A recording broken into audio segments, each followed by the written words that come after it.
Hi, everyone, and welcome back to the Hopelessly Gifted podcast. I'm your host, Mark Talaga. Today, we're going to tackle a big topic: asynchronous development. What it is, how it affects gifted kids, what you can do about it, how to explain it, and how to relate to it, even. It's such a big topic that I'm a little nervous about talking about it because I feel like I'm going to miss a ton of stuff. I probably am. I'm going to really try to keep it to these scenarios that are most commonly dealt with parents of gifted kids and gifted kids themselves. I'm going to try to keep it in a real life context because that's how it needs to be understood. I can explain asynchronous development in its clinical terms, right? It's simply when a person develops in a scattered like way. They have certain areas of their life where they're way ahead and they're accelerated and they're beyond their peers outside of the norm. And in other areas, they're either in the average range compared to their high ability areas or even underdeveloped and they're lagging behind. It creates huge gaps in their development, right? So the most common way this is described for gifted kids, and I don't like this description, by the way, and I think it needs to be dealt with more directly with people and helping them understand that it's too simplified, is when we understand gifted kids as intellectually smart, but socially and emotionally delayed. It's way more complicated than that. And so what I want to try to do is go into that complexity a little bit and deal with where these pain points are for a lot of people that deal with asynchronous development. First of all, we all have it. We all have scatter in our profiles. For most people in the more normative range, the scatter's not very noticeable. I'm a little bit better at math and a little worse at language, right? Or I'm a little better at executive functioning and a little bit worse at fine and gross motor skills. But when you get out into the extremes, when you get kids that are 1, 2, 3 standard deviations outside of the norm, remember, a standard deviation is when it's clinically significant. So when you have one standard deviation ahead or behind something, it's a big deal. For some of these kids, they're 2, 3, even 4 standard deviations above or below the norm of where they're at for their age. A lot of this is done through neuropsych evaluation and testing where you start to see these numbers come up. And that's why our biggest belief is that when you have a kid who you can just tell is asynchronous as all get out, really good evaluation is key. But even if you have that good evaluation, even if you understand that asynchrony exists for this kid, what do you do about it? You know, a lot of people tend to say, well, they don't have this certain ability. You know, they're whip smart, but their executive functioning is garbage, right? Basically. And so there's an idea of, well, they can't do it or they won't do it or they're not able to do it at this current time. And so let's just focus on what they do really well. Or maybe they're just really good at math and science, but language arts, they don't care for it. They say they're bored by it or they just don't like it. And we say, well, that's okay. Let's just focus on what you're good at. There's a danger in that. When you're working with kids that have asynchronous development, you have to understand that those areas where they're behind, where they're lagging, are areas of vulnerability. It's not a weakness. On this podcast, and if you ever work with us at the center, you'll know that we almost never use the word weakness in determining a kid's skill level. Not because we think there's anything wrong with the word in itself, but because it's too permanent, it's too static. Everything that these gifted kids struggle with when it comes to asynchronous development can be developed. It can be brought up. And over the lifespan of a gifted kid, you might find that the thing they struggle with the most, the area where they're lagging behind most completely, can actually become their area of greatest strength if they have the proper scaffolding, support, accommodations, what have you.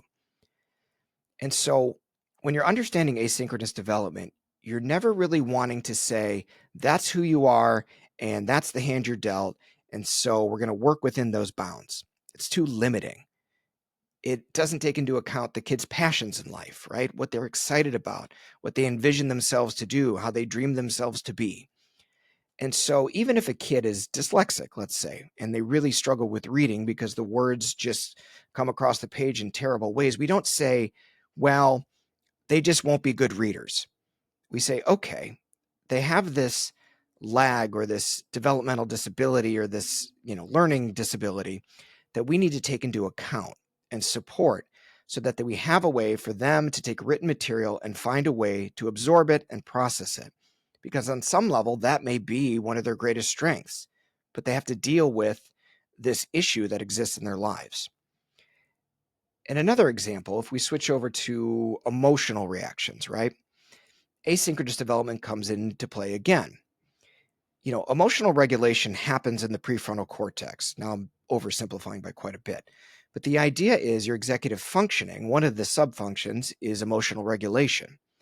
And if you have a kid that experiences the world pretty intensely, they take in a lot of stimuli, they're paying attention to more things, their abstract thought connects, one experience to 50 others, but they have no way to regulate their feelings around it. Yeah, they're going to have big explosive moments in their life. But we don't look at that as, oh, they're overly sensitive or, that's a problem or they're going to be emotionally intense when they're adults. We look at it as asynchronous development. There's an area that they cannot regulate right now. And over time, we have to look at that vulnerability and figure out how to scaffold for it, how to support them. And this is the key to understanding any gifted kid, in my opinion, because all the other symptomology that you get with gifted people, the existential depression, right? Anxiety, OCD behaviors, all of that tends to sit on top of the asynchronous development, meaning at the root of their issue are these huge gaps in how they process and take in the world around them.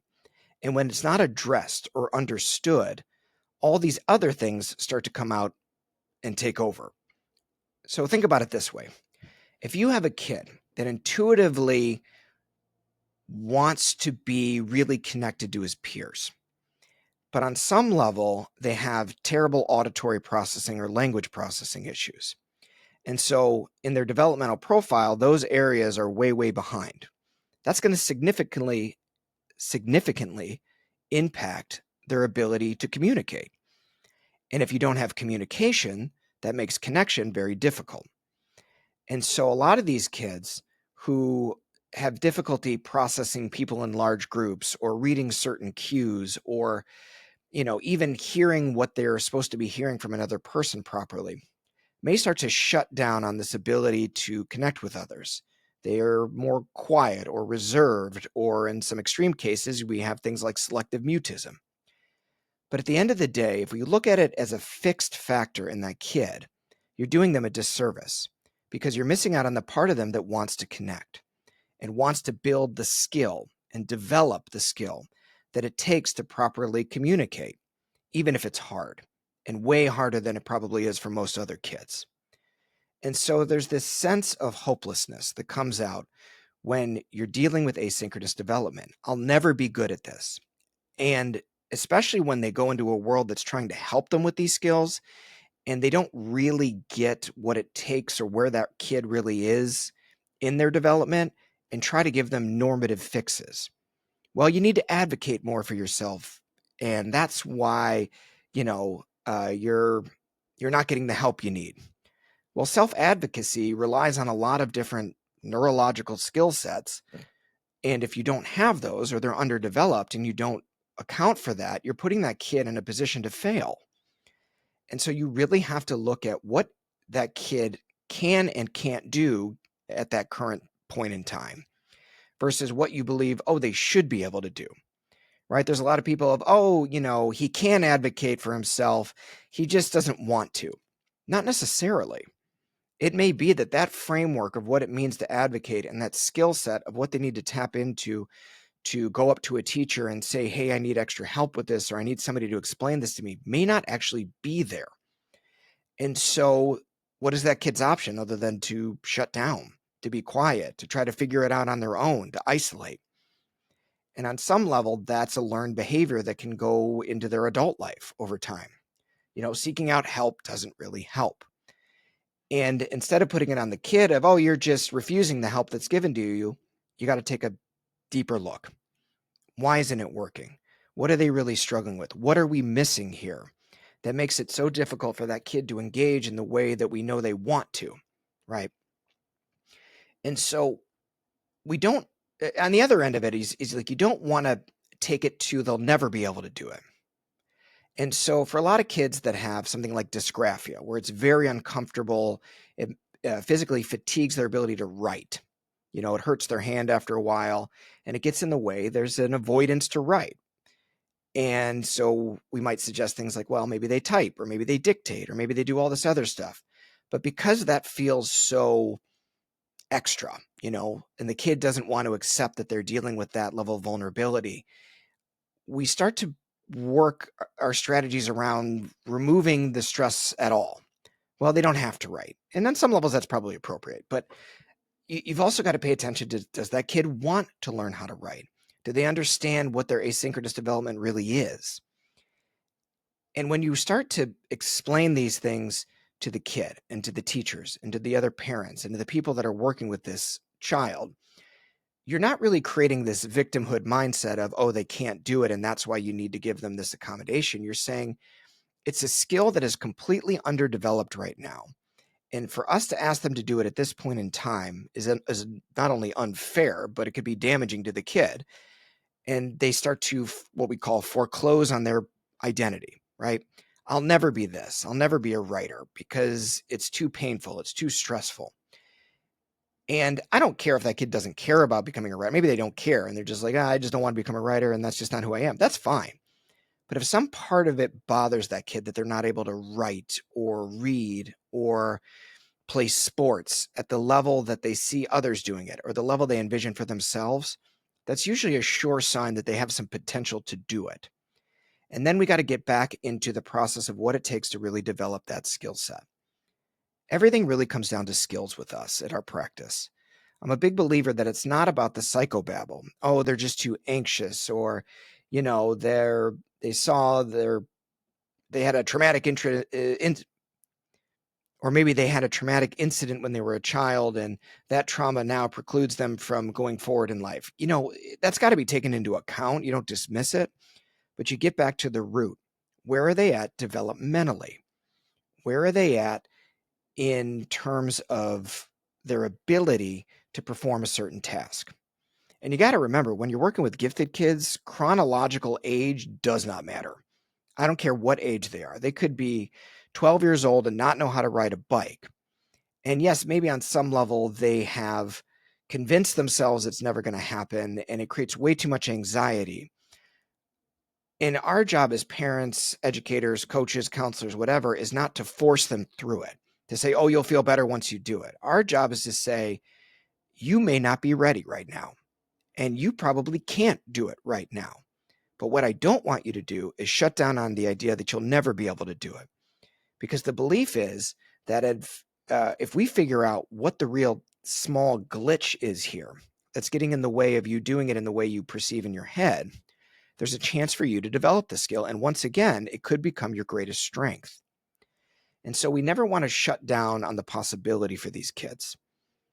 And we want them to understand that they can't shut down on themselves, especially if it bothers them that they can't do something. Now, we just don't put a time limit on it. You know, it takes whatever it takes. But you've got to get into this idea that if you really drill down into the micro skill, the understanding of the development and where they're at, you can scaffold almost anything. And that only matters if it matters to the kid, right? I'm not going to say, oh, you're good at something, Timmy, and so that's why you should do it and develop this skill, because they might not care, you know, and that might not be who they are as a person. We don't push gifted kids just to focus on their strengths because it's easier, because that might not be what they want out of their life. That's important. Let me underline that.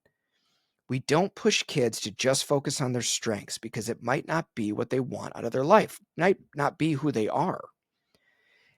And your job as a person who is supporting this kid's development and growth is to keep them open and understanding that the challenges they face when you root it in asynchronous development is really what the challenge is. And then you can decide how you want to proceed from there. So let me give you more maybe concrete examples. You know, let's say you have a 14-year-old at home and one of their chores is to take the garbage out every Monday. And they keep forgetting. Oh, I forgot. And you have to remind them over and over and over again. Oh, they just won't listen to me. They know they're supposed to do it and they just won't do it. They're being oppositional, whatever. What I would challenge you to do as a parent is to take it a little deeper. Is it that they won't do it or they can't do it? And I don't mean physically can they do it, although that could be an issue. I mean, do they have the executive function ability to do it? Do they have the ability to transition and prioritize and manage their time and initiate on a task that may not be very pleasant for them, right? They may not see the point in it other than they know they're going to get yelled at if they don't do it. And what I would say to that parent is here's what you're going to do. You're going to teach them the skill of what it takes to take that garbage can down every Monday. You're going to go out with them and say, it's time for us to take the garbage down. And they go down to the driveway and they place it and they go back. And the next week they do it again, and then again, and then again. And then at some point that kid goes, Dad, Mom, I don't need you to do it. I'll just do it. Because what you've actually given them now is a framework and a process and a consistency that they could not do on their own. You get what I'm saying? It's a skill. On some level, there is a underdevelopment of some framework, some skill set that makes it so difficult for them to stay consistent to taking the garbage out that it becomes a problem at home. But if we deal with it in a more concrete way and we cast aside our values and biases of what it should look like, but rather get down to what we're going to do about it to make it consistent, we have a better chance of creating the skill set and the consistency and commitment to doing something like chores that's going to benefit them throughout the rest of their life. And only when they're in their 30s and 40s are going to say, man, Dad, I really appreciate you doing that. That really stuck with me, right? It's one of those moments. A lot of this is seed planting, right?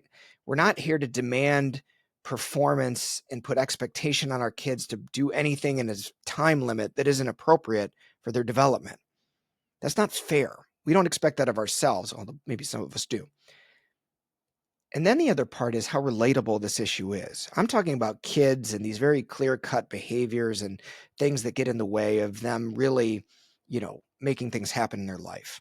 But look at your own life. Do you have relationships where you don't stay very consistent with them? Do you get anxious out in social situations? Now, this is going to be kind of a button-pushing example here, because my belief is that social anxiety as a diagnosis isn't very helpful. I see it as a descriptive tool about what your experience is like when you're in social situations, but too many people use that as, dare I say, an excuse to not engage with other people in their life. When what I'm asking you to do is say, look a little deeper. Is there some level of asynchronous development going on? Is it that you don't know how to act in certain types of contexts? Some people might get invited to a dinner party and I don't know what to do with my glass when I'm done with it. I actually don't know how to dress for it. I don't know how to, who I'm supposed to talk to, and I don't have a framework in my head to do it. And my anxiety's through the roof. I can't go. Rather than looking at it as, hey, maybe there is an underdevelopment of a skill somewhere that is vastly different than how smart you are, how charming you are, how fun you are to be with. And because we get caught in this trap of using a label to explain why we can't do something, we start to deny ourselves the ability to get better at something because we make it too simple. Oh, I should just know how to do this thing.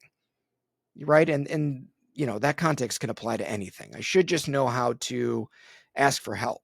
Well, there's a lot of reasons why you might not be able to. Now, as you get older, it might be more learned behaviors or just patterns you got yourself into. But if you go back far enough, I can almost guarantee that it's rooted in some area of your development that was never really dealt with.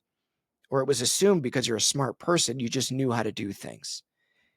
And I'm here to challenge you and the people and the kids you work with, your partners, your friends, your coworkers, to look at behavior more from this lens, a developmental lens. And not as to serve as an excuse for why a person did that, but more of an understanding and more of a place where you can say, well, here's what I want to do about that, right? Now, it can get even more nuanced. We can take a look at something like math. And a kid says, I'm good at math. And then all of a sudden they get into geometry or algebra or a different form of math and they start tanking. And now all of a sudden, I'm not good at math. Well, how could that be, right? Because you've got to look at developmentally what goes into learning different types of math. So geometry is a lot more visual spatial, right? We're looking at shapes and angles and how things are coming together in a more physical representation. For me, geometry was a breeze. I love geometry because I'm a more visual guy when it comes down to it. But when we get into more abstract concepts, or when we get into a place where we have multi-steps involved in, working through a problem, or if we have language processing issues and we get into word problems, all of a sudden math might be a little more complicated. Not because math is good or math is bad, right? That's too binary.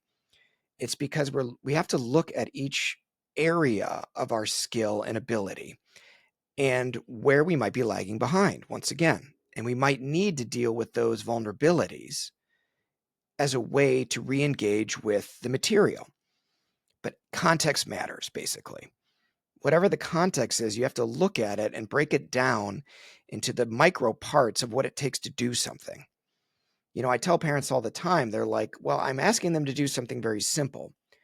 Like, I don't know, make a peanut butter and jelly sandwich. And if you really break it down, it's like, okay, well, first I have to tap into my ability to transition from whatever I'm doing and work through maybe the annoyance and emotional, reaction that I have that comes with it. And then I need to go into the kitchen and I need to grab a knife. And do I grab one knife or two knives? And then do I have to go and find the ingredients and where are they? And do I know where they are? And if I don't know where they are, what do I need to do with it?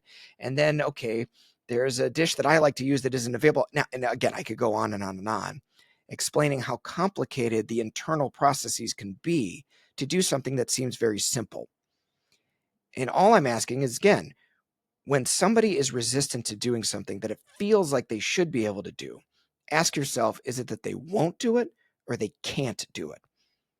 And then you have to deal with the reality of what it means if they can't.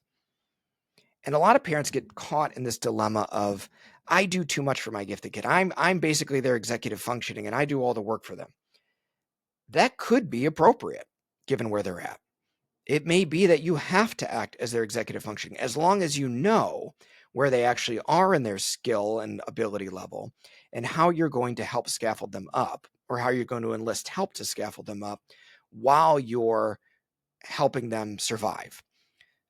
The scary situation that can exist is when everybody's acting as another person's executive function unconsciously, right?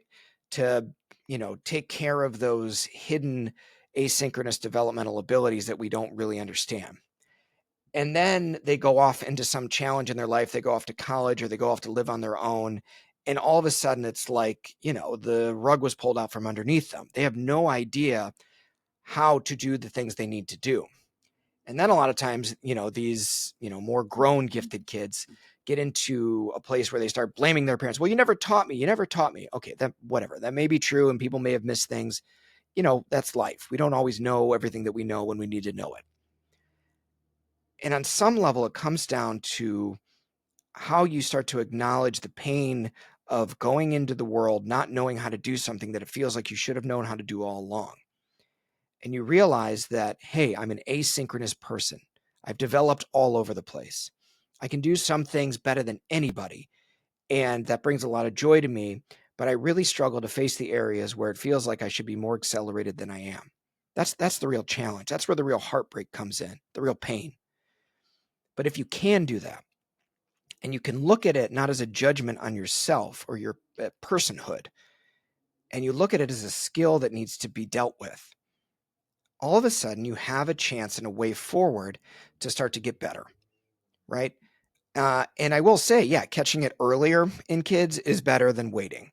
And so if you start to see these behaviors show up earlier and, oh my gosh, my kid's so difficult and tricky and everything's a challenge, that may be a good thing, because it may be cluing you into the idea that this is where I need to start understanding this is where I need to start understanding asynchronous development and how it relates to the context of my kid.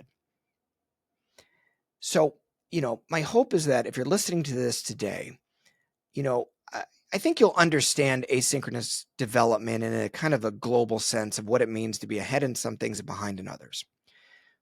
But then you got to look at the reality of what that really means for a person who identifies as smart and capable and able. And then there's contexts in their life where they're not. And how they deal with that and how they understand themselves through that process is everything. And when you're armed with the knowledge of how deep it goes into the developmental profile of a person and that development can be developed, there's a lot more hope in that. There's a lot more concrete foundational understanding on why things are as difficult as they are. Again, I feel like I probably scratched the surface on how deep we could go with this. And I hope that you reach out, ask questions, get specific with me so that I can help tailor my answers to something that's a little more effective in your lives. Or maybe you did find this helpful and it gives you a reframe on how you can look at the behavior of your child or yourself or the relationships that you have and understand that, hey, there are things that are very difficult for me to ask this person to do, but I'm okay in asking them to do it as long as I understand that there's a vulnerability around it. If there, as a husband with executive function difficulties, I'm going to speak to a lot of the partners out there of husbands who have executive function difficulties. You may say it is just easier for me to do it because my husband is basically useless around, putting laundry away or something. If you understand it as, okay, there's a vulnerability there where they're not attuned to paying attention to that kind of a thing, or they have no real skill around it, or I'm starting to understand that for them to do it would need to be different than the way I do it. I'm not saying that solves all your problems, but I'm saying it might give you a glimpse into how you might redirect your intention with helping that task get done.